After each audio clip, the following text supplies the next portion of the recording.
Okay. All right. Welcome, everybody. Good morning. How's everybody doing? Good. Awesome. Well, I'm here to introduce our keynote, the famous Kevin Johnson.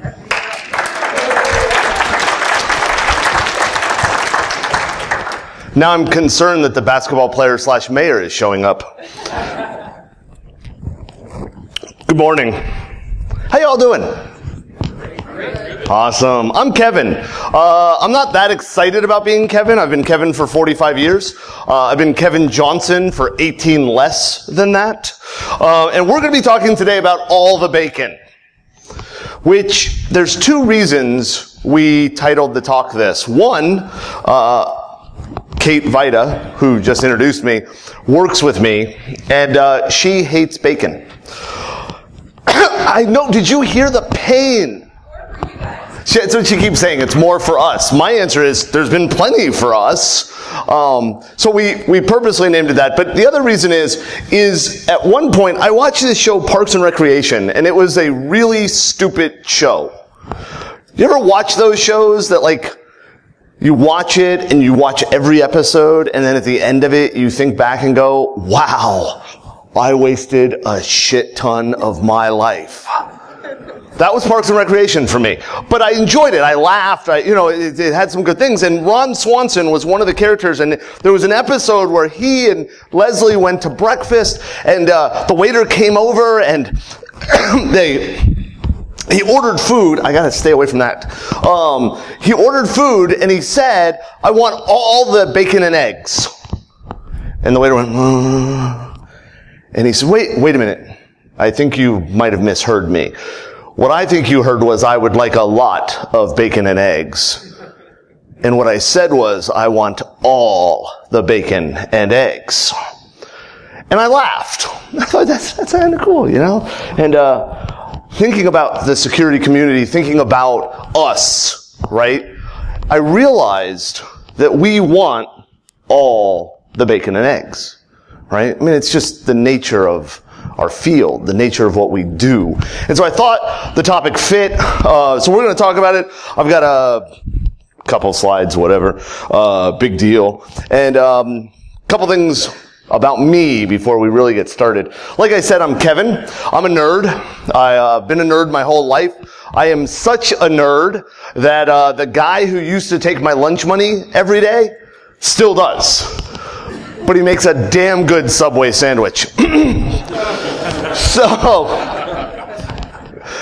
I am the founder of Secure Ideas. We are a security consulting firm out of Jacksonville, Florida. We also have an office, I always say Charlotte, South Carolina. The people who are not geographic idiots like I am know that Charlotte's not in South Carolina. It's in North Carolina. But our office is in Fort Mill, which is basically Charlotte. And we also have staff in Tulsa and, I almost said Salt Lake City, and Michigan, which is very different than Salt Lake City. I think. I've not been in Michigan a lot, but every time I come here, it's cold. What the hell is that? It's May, people. I'm an IANS faculty member. As of yesterday, I'm an official OWASP chapter lead. I'm very excited. We've been trying to get them to let us restart the Jacksonville chapter. That's why it's not on the slide. I'm a course author and instructor and speaker. I like to tell people I'm an international speaker because I've been to Australia once. Been to Canada a few times, but does that really count as international? Right? I mean, I gotta show my passport? Wow. I'm an open source project lead. Samurai WTF is my project. I was one of the founders of that. Matter of fact, it's a question I have, and I'd love feedback. This August is the 10th anniversary of the original release of Samurai WTF, right? Web testing framework, honest. On the first anniversary, I shipped samurai swords to the entire project team. By the way, recommendation, warn people you're shipping them a samurai sword if you're going to do that, because it causes issues. The 5th anniversary, we gave away a wearable samurai helmet. for the 10th anniversary, I'd like to do something cool. One for the team and one for the public. I don't want to give away wearable samurai armor. I looked into it. One, it's expensive. Two, sizing, right? How do you get fat, lazy guy samurai armor? I mean, they probably make it, but I don't know. So any feedback on that would be great. I am also weaponized flash, Yokoso, base, blah, blah, blah, blah, all that kind of stuff.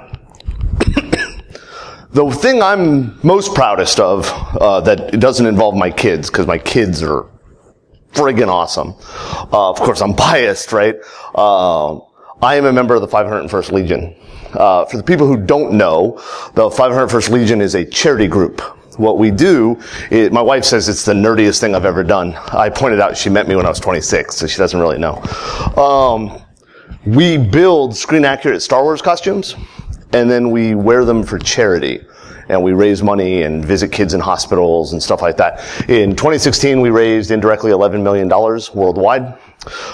That's me in the Vader and the clone. That Vader, this is my favorite picture. They brought 200 to 300 blind kids together, and they let them watch the Star Wars movies, which I thought was interesting that they called it watching the Star Wars movies, right? I mean, I'm not trying to make a joke. It was like, huh, that's kind of cool. And then we spent 3 hours letting the kids rub the costumes and find out what Darth Vader, right? I'm crying in that helmet right there. So it was awesome. A couple other things I wanted to point out. One, the only sales pitch. I got 2 things to sell you right now. One, if you are an active duty military, first responder, or vet, our training is free. Reach out. We'll give you a coupon code. You can get onto our recorded classes. And 2, if you work with, are involved with, or help out at a nonprofit charity, our services are free. Now, that's not free for 6 months or free for a year. That is free for as long as we offer the service. So if you're working with a nonprofit charity, there is one qualifier. They have to be an approved nonprofit charity. Let me explain that. Please note, I did not say government-approved nonprofit charity. Westboro Baptist Church, the dickheads who protest funerals, are a nonprofit charity. According to the federal government, we're not helping them out.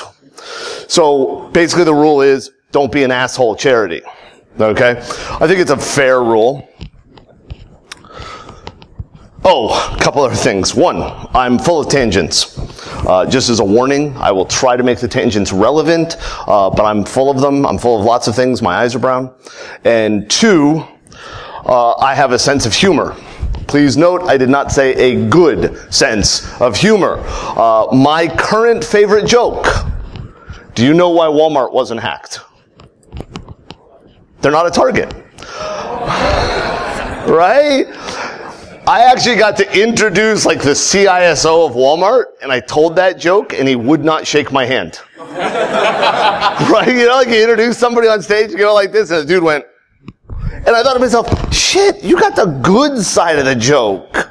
Right? So, what are we going to talk about today? We're going to talk about community. We're going to talk about ethics, and we're going to talk about building on what we've got. Because I'll be honest. Like I said earlier, I'm a nerd. I've been doing this for a long time. My first professional IT job was in 1991, which I believe was before Kate was born. Kate's going to regret asking me to do this. We're going to make sure that all day, all the joke references are about Kate. We freaked her out yesterday. We didn't mean to. Last year, when I came out here to Converge, I think Kate had been with the company 2 weeks. She forgot me at the airport. So for the last year, every single time somebody says airport in our Slack channel, it says, did Kate leave you there? So yesterday morning, I messaged Kate, hey Kate, don't worry about it. So we're on the same page. When I get to Detroit tonight, I'm just going to jump in a Lyft and go to the hotel. Turns out Kate missed that, Kate missed that message. When I booked this flight, I actually invited Kate to a meeting that the title was Forget Kevin at the Airport. For when I arrived last night. I got onto an earlier flight, and I got here like 2 hours early, and I wrote in Slack, okay, I made it to Detroit, headed to the hotel. Kate saw it. It's like, no, you're trolling me, right? And of course, the other consultant screwed with her. So we were supposed to feel bad about that. And I said, supposed to. So, but what I've realized as I've done this, right, as I've been involved in IT, I got involved in security, a long damn time ago. I got involved because a company I worked for got hacked. I was the admin, I got pissed. And I'm like, that's never gonna happen again. Happened again 6 months later. But I was like, okay, we gotta fix this, right?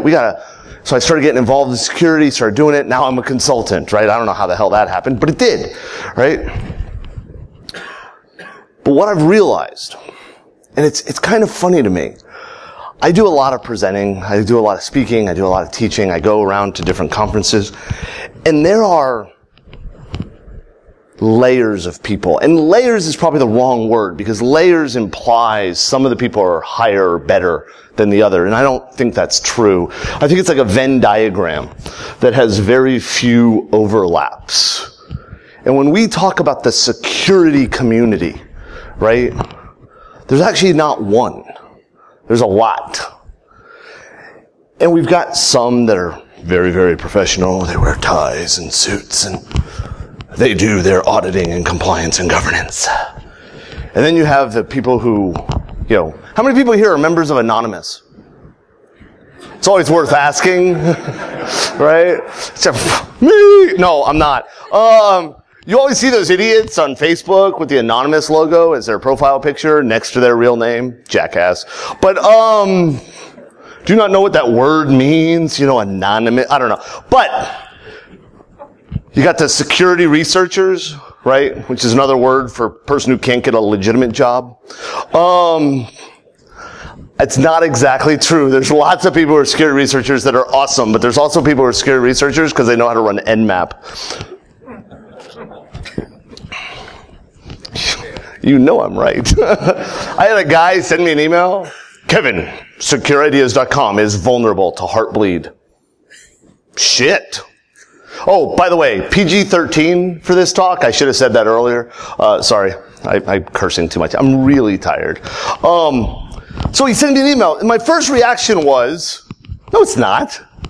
Then, of course, my second reaction is, well, that's the worst possible answer in your own head, right? Oh my gosh, that's really bad. So, on one hand, I write back to the dude, and I'm like, hey, could you give me a little more detail, right? Like just saying securideas.com. That's actually not a small domain.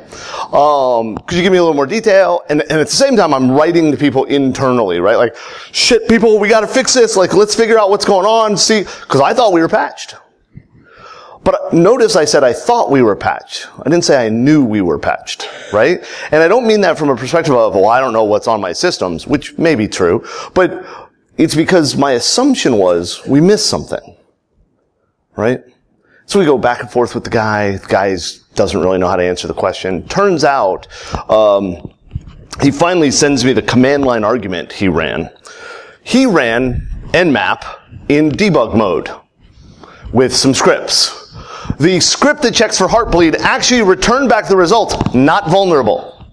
The debug section showed the handshake between the server and the client, right? As it's supposed to. That's what debug means.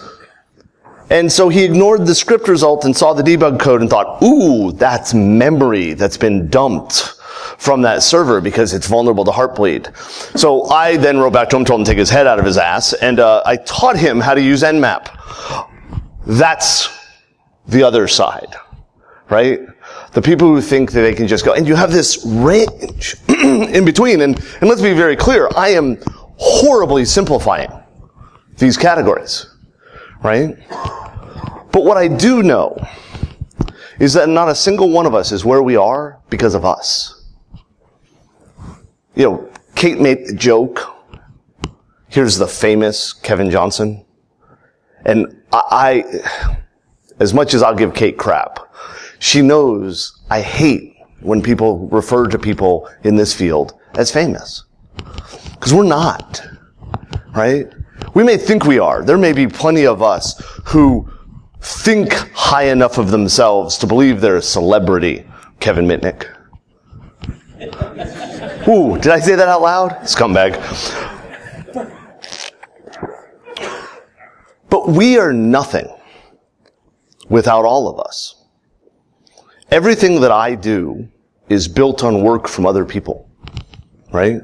I just saw somebody tweeted out this weekend, and I don't remember who did it. And they tweeted out that, we have to stop saying, I know this, and start saying, I learned this. Because very little of what we know came from us. Right? And we're mean. We are. I mean, just look at the results from the Twitter breach, if you want to call it that. Right? Twitter wrote passwords to a log file in plain text. And I'll agree with you. That was stupid. But it was a mistake. And we jumped all over them. If you followed Twitter, if you followed Facebook, if you followed LinkedIn, if you followed Medium or whatever other place people can post content, we beat the shit out of them and complained and everything else. So this is the Venn diagram, right? Lesley, Knope, Ron Swanson. Right? And if you've seen the show, you know. Lesley loves the government. She loves the fact that she gets to help the people by setting the rules and giving them the process and doing all of the right stuff. Right? And then there's Ron, who, ironically, not the Alanis Morissette version of the word ironic, but the real word of ironic, hates government and leads the Parks and Recreation Department in the government. Hates the government. People should just be left alone, do what they want. And the key point for both of them is they're both happy. Right? If you look at what they do, if you look at how they are, both of them are satisfied with their lives. They're happy with the things that they get to do. If you look at us, if you look at our groups, if you look at the way we talk to each other, if you look at the way we treat people, are we happy? I'm going to pick on Adrian for a second. I was out at Show Me Con, I don't know, last year, I guess. Damn, it's been a while. And there was a group of us that were talking and recording a podcast, and I came in late and we were all talking about it. I think there was maybe 8 people in the room. All people that I admire and look up to. People that I think, holy shit, I get to be in a room with them. And we started talking about how we got to where we were, and we all started talking about how we learned what we could. And every single person in that room, except for one, gave amazing amounts of credit to that man right there. Because that man took his own time, took his own money, took his own effort, and collected data and recorded videos and released stuff for the rest of us to learn. And I watch every day where that man gets torn down. And I will tell you right now, not everything that comes out of his mouth do I agree with. Right? I got no problem admitting there are times I read it and go, fuck! There's no other way to put it, man. Right? But I'm here. I can do what I do. I have protected organizations. I have helped people under threat. I have fixed issues because of what I learned from him. I am successful in part because of him. And this is not a gush fest over Iron Geek. Because I can list 10 other people that I feel the same way about. We can talk about the Matt Carpenters. We can talk about the Mike Poors. We can talk about the Kate Vitas that build us all up and help us all out. And we tear them apart. We tear each other apart. We're not happy. And I'll tell you right now, these two people, if you watch this stupid friggin' sitcom, are diametrically opposed. I don't think there's anything that Lesley Knope says in her life that Ron Swanson agrees with, and vice versa. Yet they're friends. Yet they work together. Yet they do things together. I don't have to agree with everything that comes out of that man's mouth to know that that man is a genius. I don't need to agree with everything. And I'll tell you right now, I know. I don't know this because I guess. I know it because I've done it. When I've disagreed with something from Adrian, and I've told him I disagree with it, we have a reasonable conversation. And there are times where I end that conversation still disagreeing with Adrian. And there are times where I end that conversation and I agree with him. He changes my mind. And the reason I point him out that way is because he's one of the few people that will talk to you. He will help you. We have this community, right? We talk about it. We like to say that we're friendly. We hug. Right? How many times do you see that, right? You go out to a conference and you hug people. Right? Dave Kennedy is a hugger. Right? I'll be honest. Don't fucking touch me.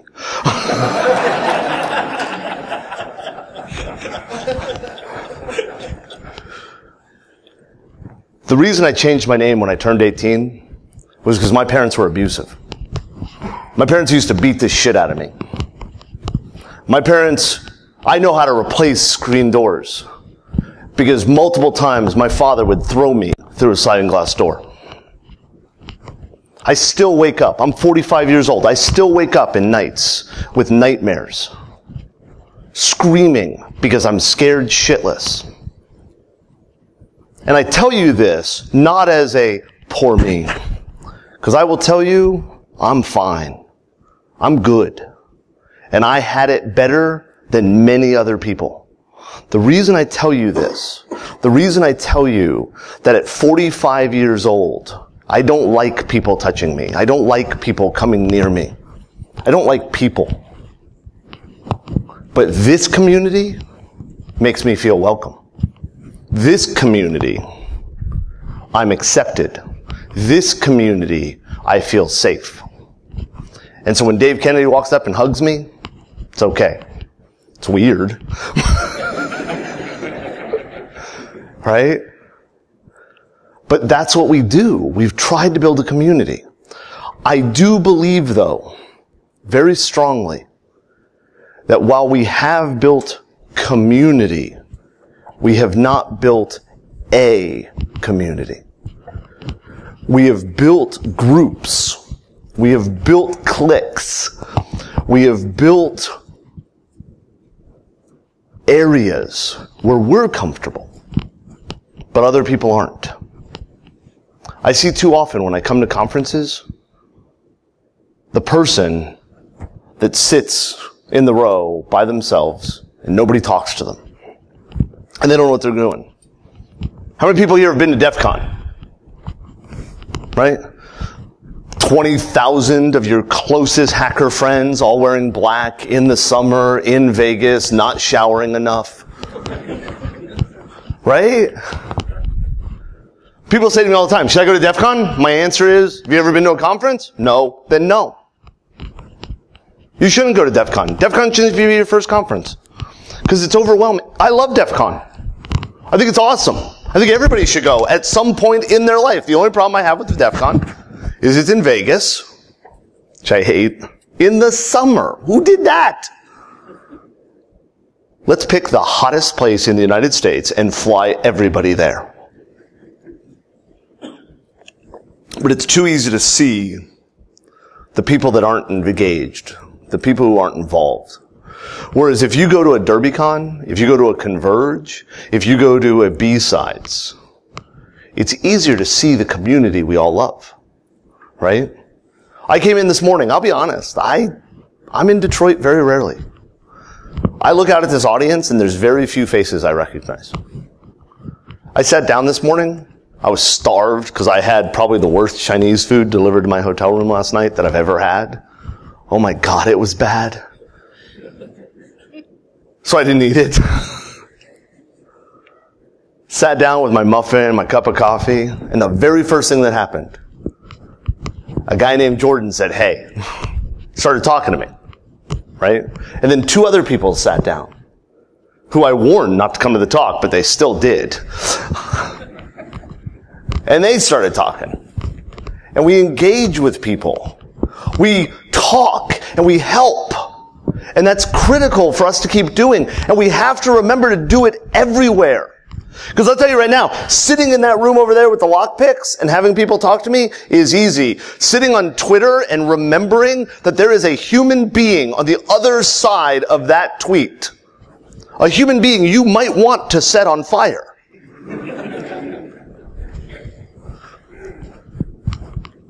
We see things constantly when we talk. How many people here are on Slack? Right? Pretty much.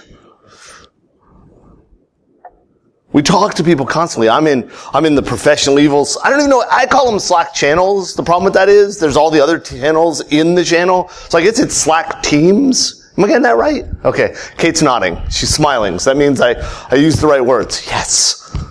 I fought Slack. I'm like, we don't need to do Slack. We have IRC. I also hated the web. I was like, why do we need that? We have Gopher. But I'm old. So are you, obviously. We build this up and we start helping each other. Right? Here are the problems I see. The categories. 1, I feel like we don't have a lot of standards.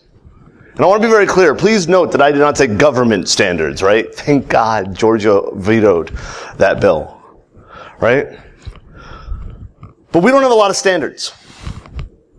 The fact that it is 2018 and on a regular basis I get asked to get up on stage and be on a panel describing the difference between a pen test and a vulnerability assessment.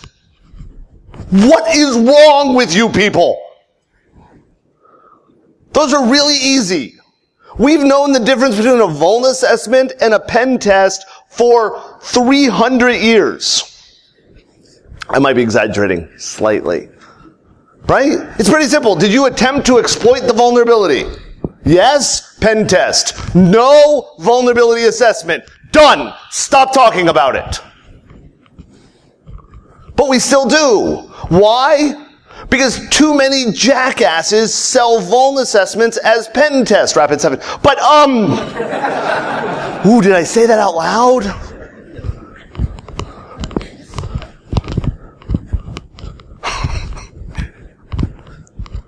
We don't have standards. Let me ask you a question. Is it okay to go to a website and put a single quote in a form field and see if you get an error message back? How many people believe the answer is yes? You're wrong. Sorry. Yeah. See, I told you, I don't agree with everything out of his mouth. That wasn't even out of his mouth, it was out of his hand. But we don't have the standards picked to what we think something should be. We don't have the standards picked to what something should be allowed. Ethics is another one, which is tied directly to standards. And I'm going to tell you, as you looked at my bio, you know, I'm a Bible thumper. Proud of it. Right? Now, I'm not going to sit here and try to have you all to come to my Lord and Savior, Jesus Christ. But I am going to tell you that I base my ethics on my religion. But I don't believe that you have to follow the same religion as I do to know that stealing is bad. Amen. Thank you. You don't have to follow the same religion as I do to know don't be a dickhead. Hallelujah. Sadly, too many people in my religion don't know that. I believe that we all need to have some type of ethical boundaries, some type of ethical guidelines. I just taught a class for 2 days I keep saying DC because the name of the conference was Secure Summit DC, but it was in Maryland. That confused me. I'm lost already, right? But I did a 2-day conference, right? And I was teaching a class, and we say to the place that's doing the conference, we said, okay. They're like, do you have the books? And I'm like, we don't have books. We have USB sticks. We'll hand out with VMs and a PDF on. Oh, our students won't use USB sticks. Why not? Well, it could have malware that you're attacking them. Do I have permission to attack them? No. Well, then it won't have malware that I put on there. They were shipped from China. I have no idea what was on the USB sticks before I got them. We have to follow a set of standards. The fact that if you leave your machine unlocked at your office, some asshole is going to come by and announce your undying love for Rick Astley. Stop doing that. You're not teaching anybody by inviting everybody to watch a video from this dude's computer because he left it unlocked. All you're doing is pissing that dude off. And I see that way too often with most of what we do. Some company, I don't remember the name of the company, they were assholes as being a CA, and they invalidated a whole bunch of certificates, and their security sucked. And what did we do as a community? We piled on. Look at all the stupid stuff here. Oh, I found this. Oh, I found this. Oh, I found this. Why? Did that make you better? Did it help any company? Twitter, same thing. Twitter screwed up. They started logging passwords in plain text. Right? We all know this. We all got the notification. You probably want to change your password. You're right, I probably do. Twitter blew up, which I think is absolutely hilarious, that we bitched about Twitter on Twitter. It's like right after the Cambridge Analytica stuff where people were on Facebook going, oh, Facebook doesn't care about my privacy. Stop posting that here. But we jumped on Twitter. Do you know what we accomplished? And I'm including myself, even though I'm not one of the people who tweeted bad stuff about Twitter. But I'm including myself because I'm part of the group. I'm part of the community. We painted ourselves with this brush. What we accomplished was the next company that does something stupid isn't going to tell people. Because according to all the breach notification laws I read, Twitter wasn't required to tell us. But they did. Damn it. Recognize when people do something good, even when they screw up. Because the next time it happens, it's gonna be you. And I will admit, we're not supposed to judge, but I judge. And I said earlier, and you judge silently. No, fuck no, I'm not silent. I judge out loud. Don't buy check marks. But it's gonna happen to you. Karma's a bitch. And then the last thing I see, which I've talked about already, is the clicks. We have an us versus them mentality, not methodology. Might be a methodology also, but that's weird. We have an us versus them. The problem I see, beyond just having an us versus them, is that our us changes constantly. Our them changes constantly. Twitter was awesome until it wasn't. Security was awesome until it wasn't. Weave was awesome. No, he wasn't. Ever. Until he wasn't. We'll have one person do something stupid and we'll blast them. We'll have somebody else do the exact same stupid shit and we raise them up on a pedestal. We idolize people who do wrong until they do wrong again. Until they do it in a way that we get mad. We allow people to stand up on stage and talk about how they're hacking people's phones right then. And then when they tweet out that they hacked the entertainment center of a plane and they get arrested for it, or at least questioned, we destroy them. And I don't know where you stand on that one. I know my opinion of Chris Roberts. But he wasn't a surprise to anybody who followed him, who watched him talk, who watched him present. Somebody we put up on stage time and time again as a keynote person. Well, I don't know how the hell I got up here, but let's go with it. We put him up on stage as a keynote. We applauded when he would stand up and say, look at the cool thing I did to the hotel Wi-Fi right now, blah, blah, blah, blah, blah, blah. We encouraged it. And then when it got too serious, we stepped away and said we had nothing to do with that. Be consistent. That's what I ask. Be consistent. Personally, I don't like what he did. But I don't like what he did any of the times he did it.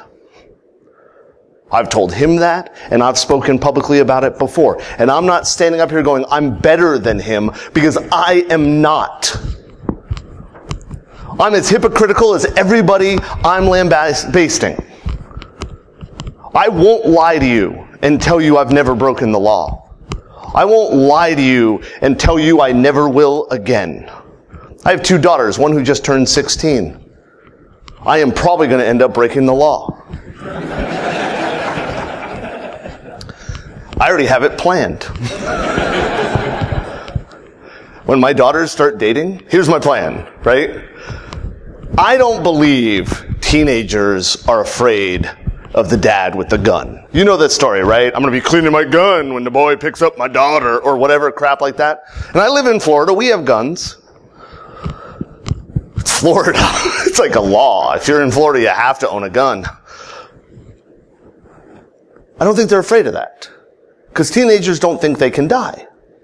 Right? Hence Tide Pods. But, so here's my plan. Let's say, I don't know, because I don't know who's going to date my daughters. Let's just go with an example. Some kid comes by. They're there to pick up my daughter.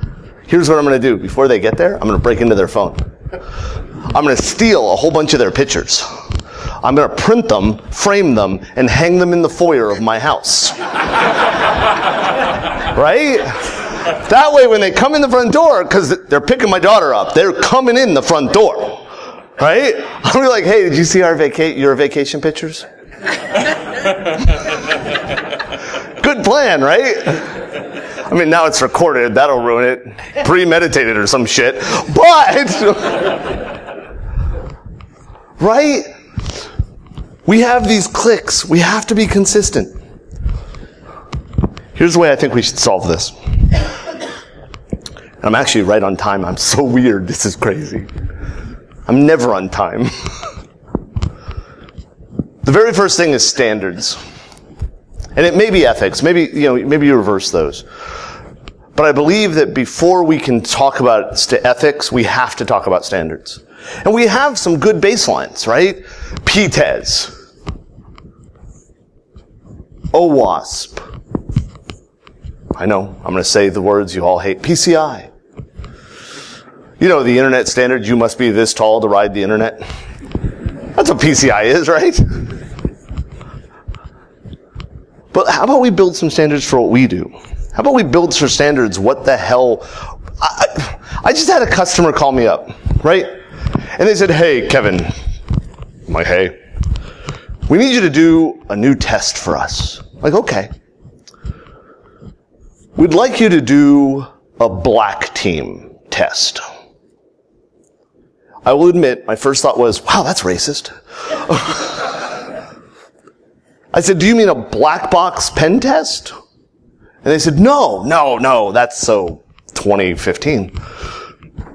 We need you to do a black team test. I'm like, okay, I'll bite. What's a black team test?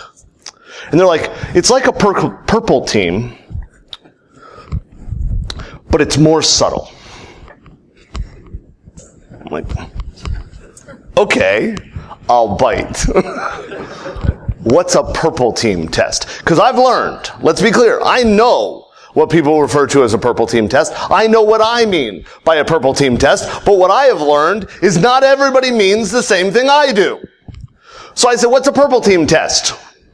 And they said, well, you're going to do a vulnerability scan of our network and then a pen test using Nessus. But you're going to slow the scanner down so people won't notice. I said, so you want me to do a vulnerability assessment? They're like, no.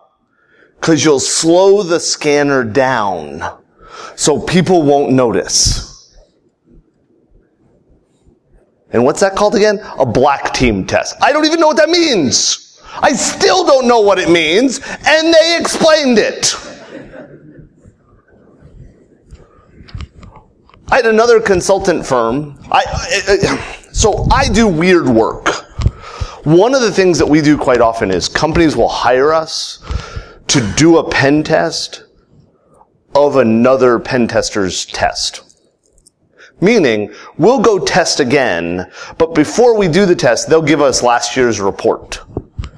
And they want us to evaluate how well they've done better this year, like did they fix all the stuff they found last year, and evaluate whether they reacted well to the stuff, right? And what blows my mind is how many times I see some other company's pen test report, and we joke about this, but it's basically a Nessus report. And we call that a red team exercise. It's red because that's what you see when you realize you got ripped off. So we need to build some standards. We need to build standards of what testing is. We need to build standards of what controls are. I'm an IANS faculty member. I said that, right? And last year, IANS would do these gold sessions. And a gold session was code for, we're going to do a session where the faculty is presenting, but 5 minutes of the session, a vendor is going to be able to pimp their product. Okay? Well, okay, that's fine. So I had a vendor come in. We were doing a talk on honeypots, and the vendor said to me, Kevin, I need you to change your slides. Okay, the answer is no, but I'd love to hear why you want me to change my slides. Well, you use a word that we're not comfortable with. And I'm thinking, I didn't curse. Like, you keep saying honeypots. And honeypots is not a good word. Well, okay. What would be a better word? And they're like, deception artifacts. No. And I went and looked. Sure enough, they had a trademark on the phrase deception artifacts. Right? I wonder why they wanted me to use that. I saw a t-shirt once. I don't even remember the company. And on the back of it, it said, negative day protection. Right? Negative day. Now let's deconstruct this a little bit. What's a 0 day? Oh, I'm sorry, an O day. What's a 0 day? It's a vulnerability exists and there isn't a patch for it. Right? So in my head, what happens before a vulnerability exists? The vulnerability doesn't exist. I can protect you against vulnerabilities that don't exist. 100% guaranteed. It requires 0 installation on your machines. It will take 0 resources. Write me a check. 100% guarantee you will not be exploited by any payloads directed toward vulnerabilities that don't exist. Done. I bet you if I say blockchain, I'll get venture capital money. What the hell is negative day? We don't even use the right terms anymore. Right? Standards. And once we build some standards, notice the middle one there that I haven't mentioned yet. Because that's one of the biggest questions I get from people. Right? Kevin, how do I become you? Oh, dude, you do not want to become this. This was caused by lots of concussions. How do I do your job? Shit, I don't even know how to do my job. How do I become a consultant? Huh? We need to start showing people how to become what we become. Let's stop encouraging people to go to high school, then college, and be a pen tester. Because we don't need more pen testers. Because I don't want the competition. No. We don't need more pen testers. We need more people who understand technology and can test it. We need more people who understand controls. We need more people who understand what the hell is going on our networks. They can be pen testers, don't get me wrong. We're interviewing right now because we're hiring. And two of my people interviewed a guy yesterday, and they asked him, you're a developer. What would you look for if I told you that I found SQL injection in your code? What would you look for?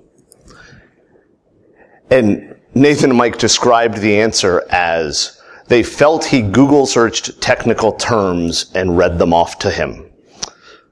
Because he didn't understand it. Yet here is somebody who believes they're ready to be a pen tester and they don't know what SQL injection means. A vulnerability that we've known for more than 20 years. A vulnerability that not only have we known about it for more than 20 years, we've known the solution to it for more than 20 years. Right? That's a problem. Then we need to start building up ethics. We need to start building up guidance as to what's okay and what's not. And while I will tell you that I believe my ethics are the right one to build from, I really don't know. We need to build out what we think is okay. This is something I've been talking about for years. We need a standard, an ethical guideline that we all can look at and go, you know what? I don't necessarily agree with everything in those ethics, but I can live by them. I can work by them, and I can do my job by them. Because if we don't do it, the government will. Georgia proved that. The government's already talking about, we have to regulate. We have to do this. We're screwed. If the politicians of today make the rules of what we're allowed to do, because every crypto will have a backdoor. But don't worry, law enforcement are the only trustworthy people who will be able to use that crypto backdoor. Honest. We need the ethics. We need to come together and decide what we'll be okay with and what we won't. And we need to hold ourselves to that standard. We need to be hypercritical of us. Start with yourself. Think back to all the things that you do. Think back to the things you've said, the things, and I'll be honest, I look back at some of the things I've tweeted out, fudge. I'm an asshole. I know I am. It's in court records. But we need to start holding ourselves accountable. And we need to handle it. And we need to stop encouraging the behavior that we do. It bothers me that there are security conferences I can't bring my daughters to. My oldest daughter, she's 16, her name's Brenna, she's awesome. Brenna wants to go to security conferences. She wants to see what's going on. She's not interested in being a pen tester. She's interested in being a children's book illustrator. But she's interested in going to these cons. She's interested in seeing the talks and meeting the people and experiencing what it's like. And there are conferences I won't bring my daughter to because when I go to them, I'm stepping over passed out drunk people in the hall. And it's not that my daughters don't know that people drink. It's not that I don't believe my daughter can't handle seeing somebody drunk. It's that I'm worried I'm going to have to kill a motherfucker for hurting her. And that's a problem. That's an issue. And I'd like to believe I have the answer, but my answer is a Glock, and I'm not sure that scales. We need to make it better. And I don't care if people drink. This is not me saying stop being druggies, stop being alcoholics. You want to drink, drink. You want to be an idiot, be an idiot. Let's have fun. Let's do the stupid stuff we all enjoy. But let's think about what it means when we do it. And let's start embracing, I use that word on purpose, let's start embracing the people who are not part of us. Let's start engaging the people who are not part of us. The fact that I was just at a conference speaking with 2,000 attendees, most of whom have never heard of a B-Sides or a Converge or a DerbyCon. And they're as much security people as you and I. But that's not where they're at, right? Let's embrace the suit wearers. Let's embrace the blue-haired people. Let's embrace the people who just have to build the systems we are screwing up. Let's stop referring to developers as idiots. Let's stop talking about the stupid users. Right? That's the one that gets me. You know, we all say it, right? Stupid users. Our networks would be so much safer if we didn't have users. I've said it. You want to really screw with your head for a second? You want to really screw with your head? We all hate users. They're the worst. They're the reason breaches happen. Do you understand that something like 45% of breaches are detected by the users? All your fancy carbon black bullshit, your silence marketing crap, your whatever, and the users are discovering the breaches. The users are the ones telling us we got hacked. The users are the ones telling us that we have a problem. Put that in your pipe and smoke it. We have to get better. That's what it boils down to. We have to get better. Because I mean it when I say, I want all the bacon.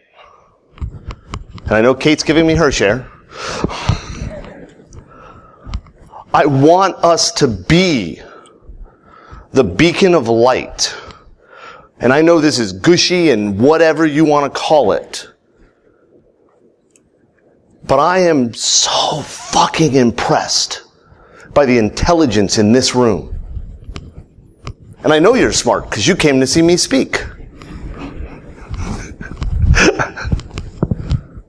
The stuff that's going to be talked about for the rest of today and tomorrow, the stuff that was talked about yesterday. There are things that will be found out here in a corner between three people talking over a problem one of them has, and they're going to come up with a solution. It'll probably be AI blockchain, but... and that solution won't be known by the people who need it because we haven't fixed ourselves. I know. Keynotes are supposed to be happy-go-lucky and fun. Go out and be better. That's all I can say. Go out and be better, and I promise you, I will be too. Okay? Thank you very much, everybody. Enjoy the rest of your day.